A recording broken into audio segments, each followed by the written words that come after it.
Welcome once again to Pete's Pans. Today's recipe is from the southwest of France, from the historic area known as Gascony, the land of the Three Musketeers, where it's said that even the poorest of peasants eats like a king.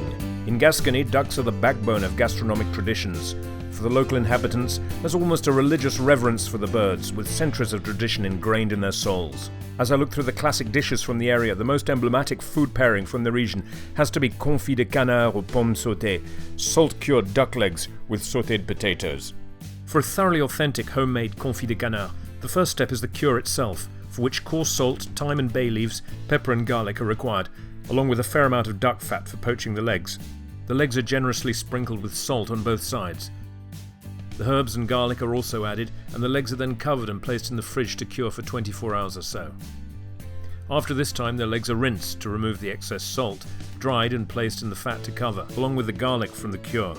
They're slowly poached at 70 to 80 degrees centigrade for about 2 hours, at which point the meat will be starting to fall off the bone and easily penetrated with a fork. The legs may be used immediately or stored in the fridge, covered by their fat for weeks or even months.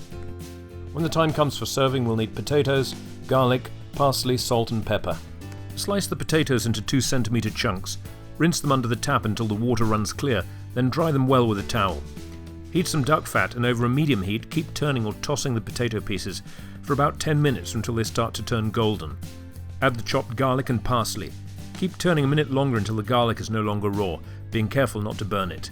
Finally season with salt and pepper. As the potatoes cook, remove the legs from the fat and fry them gently in the fat that remains sticking to them. They should be nicely golden and crisp on both sides. This can also be achieved under the grill if there's one available. The intention is to warm and crispen the legs rather than to cook them any further, so don't leave them to cook any longer than necessary. This classic confit was meltingly tender and delicious, and transported me back to the lake where I last made the dish, on location in the heart of Gascony. I hope you're inspired to give this confit from scratch a try.